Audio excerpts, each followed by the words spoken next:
உச்சநீதிமன்றம் தமிழக அரசின் செயல்பாடுகள் குறித்தும் எடுக்கப்பட்ட நடவடிக்கை குறித்தும் தெரிவித்த கருத்துக்கள் இப்போது புதிதாக பொறுப்பேற்றுள்ள முதல்வர் விஜய்க்கு முதல் அழுத்தத்தை கொடுத்திருக்கிறது. தமிழகத்தில் சிலை கடத்தல் வழக்கு தொடர்பான 41க்கும் அதிகமான கோப்புகள் மாயமான விவகாரத்தில் சிறப்பு புலனாய்வு குழு அமைத்து விசாரணை நடத்த கோரி வழக்கறிஞர் யானை ராஜேந்திரன் உச்சநீதிமன்றத்தில் மனு தாக்கல் செய்திருந்தார். இந்த மனு மீதான விசாரணை உச்சநீதிமன்ற நீதிபதிகள் பி. நாகரத்னா மற்றும் ஆர். மகாதேவன் அடங்கிய அமர்வில் நேற்று விசாரணைக்கு வந்தது. அப்போது தமிழகத்தைச் சேர்ந்த சிலை கடத்தல் தடுப்பு பிரிவு முன்னாள் ஐஜி பொன் மாணிக்கவேல் இந்த விவகாரத்தில் தன்னிடம் ஏராளமான ஆதாரங்கள் இருப்பதாகவும், எனவே தன்னையும் ஒரு மனுதாரராக இணைத்துக் கொள்ளும்படியும் கோரிக்கை வைத்தார். அதற்கு மூல மனுதாரர் யானை ராஜேந்திரன் ஆட்சேபனை தெரிவிக்காததை அடுத்து பொன் மாணிக்கவேலையும் இடையீட்டு மனுதாரராக இணைத்துக் கொள்ள நீதிபதிகள் சம்மதம் தெரிவித்தனர். இதனையடுத்து பொன் மாணிக்கவேல் சார்பில் ஆஜரான வழக்கறிஞர் தமிழகத்தில் இருந்து திருடப்பட்ட பெரும்பாலான சிலைகள் அமெரிக்காவில் உள்ளன. அவற்றில் பல சிலைகள் விரைவில் ஏலம் விடப்படவும் உள்ளன. ஆனால் இந்த விவகாரத்தில் தமிழக அரசு முதல் தகவல் அறிக்கை கூட இன்னும் பதிவு செய்யவில்லை. ஒருவேளை எஃப்ஐஆர் பதிவு செய்யப்பட்டிருந்தால் அதை வைத்து கூட அமெரிக்காவில் நடக்கும் ஏலத்தை தடுத்து நிறுத்தி இருக்க முடியும் என்றார்.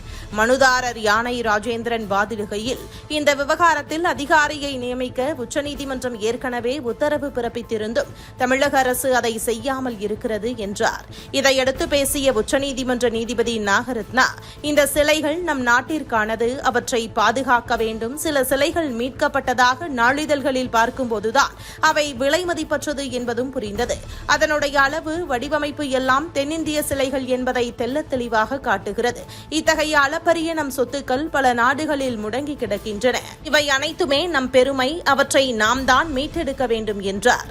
மற்றொரு நீதிபதியான ஆர். மகாதேவன் பேசும்போது, இந்த விவகாரத்தில் தமிழக அரசு நிச்சயம் ஏதாவது செய்திருக்க வேண்டும். இது மிகவும் தாமதம். 2018 கூட இந்த விவகாரத்தில் முக்கிய உத்தரவை உச்சநீதிமன்றம் பிறப்பித்தது. ஆனால் இப்பொழுது வரை எந்த முன்னேற்றமும் ஏற்படவில்லை என வேதனை தெரிவித்தார்.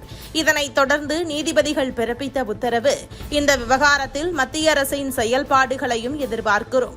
எனவே மனுதாரர்கள் தங்களிடம் இருக்கக்கூடிய தரவுகளை வெளியுறவுத்துறை மற்றும் மத்திய உள்துறை அமைச்சர்களிடம் பகிர்ந்து கொள்ள வேண்டும். அதன் அடிப்படையில் மத்திய அரசு நடவடிக்கை எடுக்க வேண்டும். இவ்வாறு உத்தரவிட்ட நீதிபதிகள் விசாரணையை ஜூலை 27ஆம் தேதிக்கு ஒத்திவைத்தனர். தமிழகத்தின் அடையாளங்களான சிலையை மீட்பதில் முந்தைய அரசுகளுக்கு பல்வேறு உள் பிரச்சினைகள் இருப்பதாக கூறப்பட்ட நிலையில் தற்போது புதிதாக ஆட்சியை கைப்பற்றியுள்ள விஜய் இதில் சம்பந்தப்பட்ட அனைவரையும் கைது செய்ய வேண்டும் என பொதுமக்கள் மட்டுமின்றி ஒட்டுமொத்த தமிழர்களின் எதிர்பார்ப்பாக இருப்பதால் என்ன செய்ய போகிறது தமிழக வெற்றிக் கழக அரசு என்பது கேள்விக்குறியாக தற்போது எழுந்து நிற்கிறது.